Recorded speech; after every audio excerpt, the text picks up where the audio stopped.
ओए, तुझे कितनी बार बोला है आंखें खोल कर काम किया कर, अंधों की तरह चल पड़ता है। मेरी कितनी महंगी ड्रेस खराब कर दी है तूने, पता भी है कितनी महंगी इटली से मंगवाई है, इटली से। Bloody poor class people. लेकिन मैडम इसमें बस मेरी गलती नहीं है, आप फ़ोन पर बात करते करते उल्टा चल रहे थे और इसी वजह से मैं आपसे टकरा गया और ये पानी आपकी ड्रेस पर गिर गया।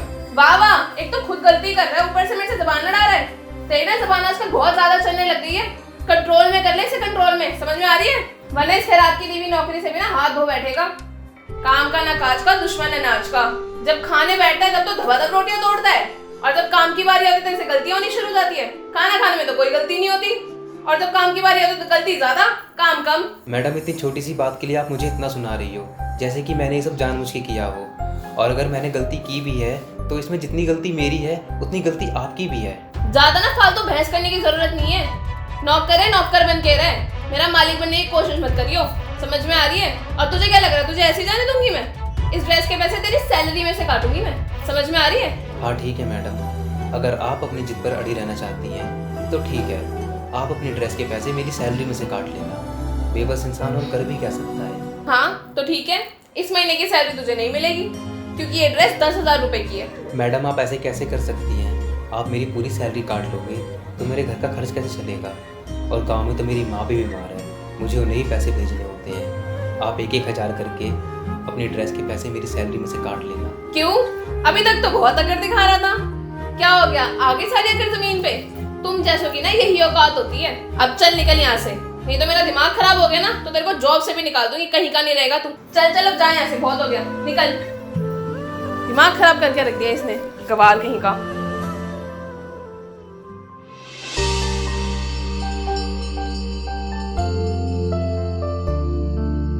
पता नहीं अब मैं कैसे और क्या करूँगा। अरे ये कौन बैठा है और ये रो क्यों रहा है? चलो इसी से पूछता हूँ।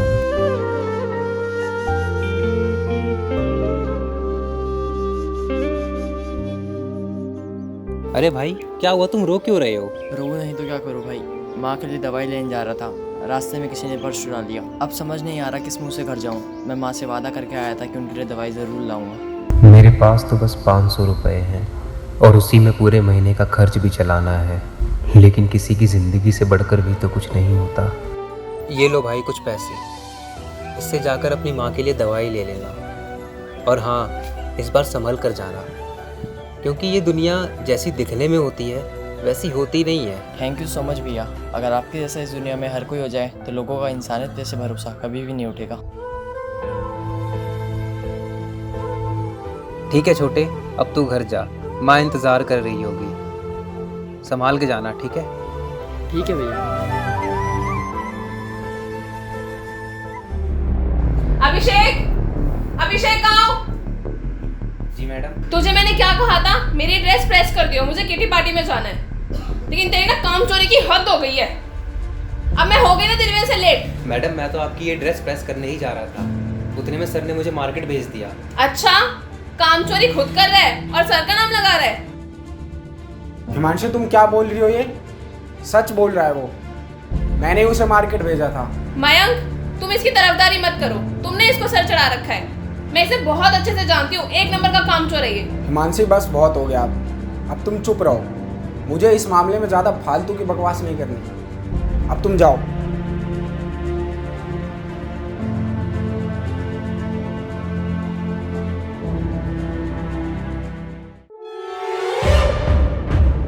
अरे बबलू भाई, आप यहाँ मेरे घर पे? अबे तेरे घर पे पिछले 2 घंटे से तेरा इंतजार कर रहा हूँ। और ये तेरा घर कब से हो गया? तूने अपने नाम करवा लिया है? अबे तूने पिछले 2 महीने से रेंट तो दिया नहीं है और ऊपर से ये बोल रहा है कि मेरा घर। अबे तुझे शर्म बरम नहीं आती क्या? अरे बबलू भाई नाराज मत हो, मुझे पता है मैंने 2 महीने से रेंट नहीं दिया। क्या बताऊँ, अब इतनी बुरी हालत है ना, गाँव में माँ बीमार है, उन्हें ही पैसे भिजवाने पड़ते हैं, तो इसीलिए पैसे बच नहीं पा रहे और फिर खर्चा भी होता है बबलू भाई यहाँ पर। देख भाई अभिषेक, मैंने तेरे खानदान का ठेका नहीं ले रखा। तेरे खानदान में कौन बीमार है, क्या बीमार है, मुझे इससे फर्क नहीं पड़ता। मुझे चाहिए अपने 2 महीने का किराया, और इस महीने से ना तेरा भाई किराया भी बढ़ के लगेगा। बबलू भाई ऐसा मत करो, आप मेरी ही मजबूरी समझो। आपका जो 2 महीने का किराया है वो मैं जल्द से जल्द लौटा दूंगा कैसे न कैसे करके, लेकिन आप किराया मत बढ़ाओ। अबे ओए, किराया तो बढ़ेगा ही बढ़ेगा। और अगर तूने 1-2 दिन में मेरे 2 महीने का रेंट नहीं दिया ना तो तुझे और तेरे सामान को ना घर से धक्के मार के निकाल दूंगा। मुझे नहीं पता, तू कहीं से ही पैसे ला, कैसे भी ला, मुझे मेरे पैसे चाहिए बस। चल हट यहाँ से, अब मेरी शकल क्या देख रहा है, 1-2 दिन में किराया कर दियो वरना तेरे को बता दूंगा। ठीक है बबलू भाई।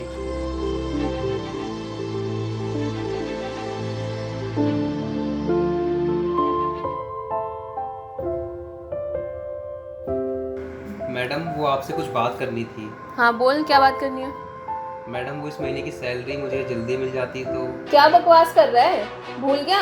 तूने मेरी इटली वाली ड्रेस खराब करी थी, उसके पैसे कौन भरेगा? मैडम आप वो पैसे धीरे धीरे करके काट लेना। अगर मैं आज पैसे नहीं ले गया तो मेरा मकान मालिक मुझे घर से निकाल देगा, फिर मैं कहाँ रहूँगा? वो पैसे तेरी इस महीने की सैलरी में से कट होंगे। और वैसे तेरी हिम्मत कैसे हुई इतनी जल्दी सैलरी मांगने की? तुझे इस महीने काम करते हुए सिर्फ 15 दिन हुए। मुझे नहीं पता तू कहाँ रहेगा, मैंने कोई तेरा ठेका नहीं उठा रखा। तू चाहे रोड पे रहे चाहे कहीं और रहे, उससे मेरे को कोई लेना देना नहीं है। मैडम आपके शब्दों से तो ऐसा लग रहा है कि आपके अंदर की इंसानियत मर चुकी है, तभी आप मेरी मजबूरी नहीं समझ रही और मुझे ये सब बोल रही हो। हाँ, मेरे अंदर की इंसानियत मर चुकी है और वो इतनी मर गई है कि अब मैं तुझे जॉब से भी निकाल रही हूँ। आज के बाद मुझे अब यहाँ दिख मत जाइयो, ना तुझे नौकरी मिलेगी ना तुझे मिलेंगे पैसे। अब निकल यहाँ से अपनी मनुष्य शक्ल लेके।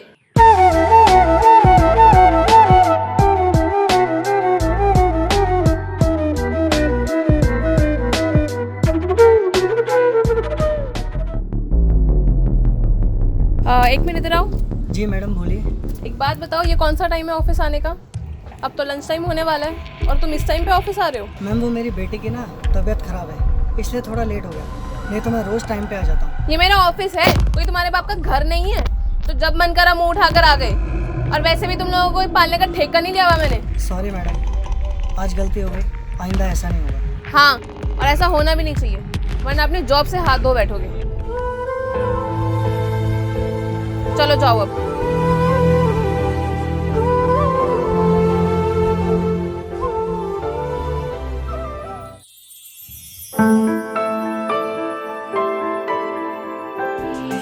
ओए, तू यहाँ क्या कर रहा है? तुझे तो मैंने नौकरी से निकाल दिया था ना? तेरी हिम्मत कैसे है मेरे घर में वापस कदम रखने की? हिमांशी मैं लेके आया हूँ इसको यहाँ पर। यार तुम पागल हो गए हो क्या? मैंने इसे जॉब से निकाल दिया, तुम इसे वापस क्यों लेकर? इतनी हिम्मत कैसे हो गई तुम्हारी? और चलो वैसे भी अब फैसला हो ही जाए, अब या तो इस घर के अंदर ये रहेगा या फिर मैं। अब तुम चुन लो। हिमांशी अगर बात चुनने की है ना तो ठीक है, आज मैं अभिषेक को चुनूंगा, क्योंकि यहाँ बात इंसानियत पर आ गई है।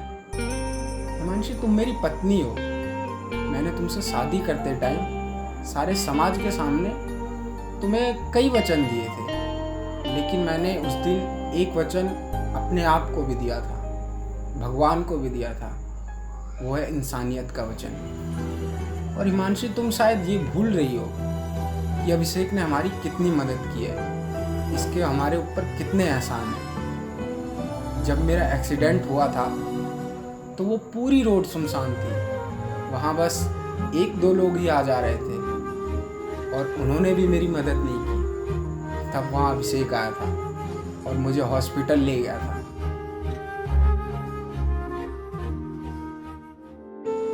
और जो आज मैं यहाँ सही सलामत बैठा हूँ ना, वो सिर्फ और सिर्फ अभिषेक की बदौलत। और तुम शायद ये भी भूल रही होगी कि जब तुम बीमार पड़ती हो ना तो वो अभिषेक ही है जो तुम्हारा ध्यान रखता है।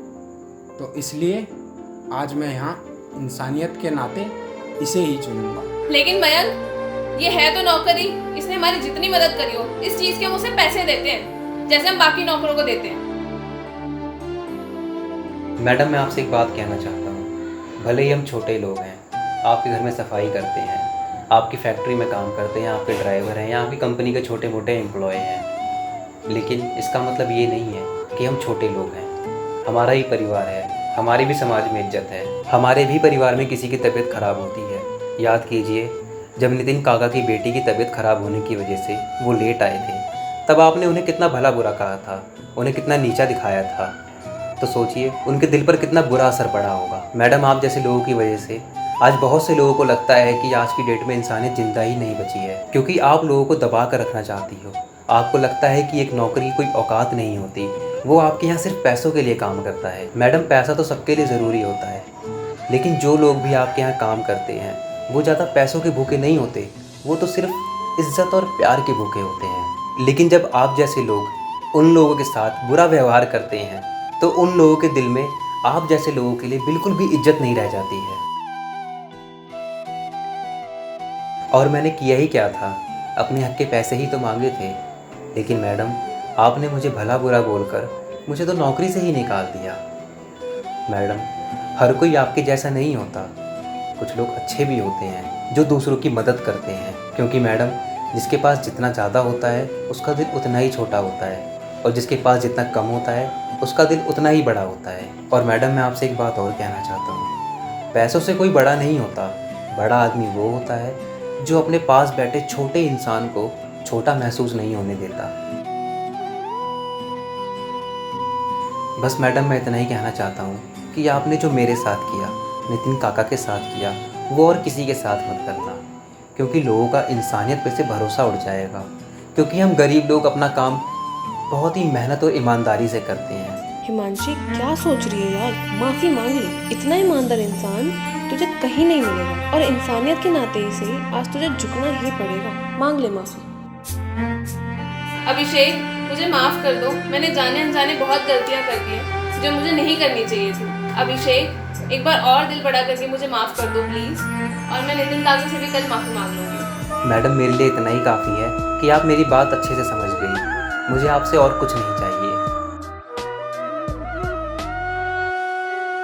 चलो हिमांशी, ये अच्छी बात है कि तुम्हें तुम्हारी गलती का एहसास हो गया, बस हमारे लिए इतना ही काफ़ी है। और आज से अभिषेक तू किराए पे नहीं रहेगा, क्यों हिमांशी? चला भाई यहाँ बैठ। चलो तुम लोग बैठो, मैं चाय बना के लाती हूँ। ओके।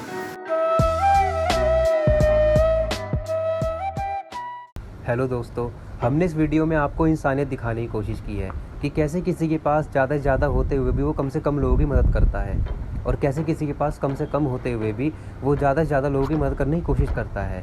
दोस्तों आप भी किसी कंपनी के एम्प्लॉय होंगे, आप ड्राइवर होंगे, या आपका छोटा मोटा बिजनेस होगा, या आप मैकेनिक होंगे, या कुछ भी होंगे, तो दोस्तों क्या आप किसी की मदद नहीं करते? आपने कभी किसी की मदद की है? अगर आपने कभी किसी की मदद की है तो आप कैसे मदद की है वो आप हमको कमेंट में बताइए। Thank you.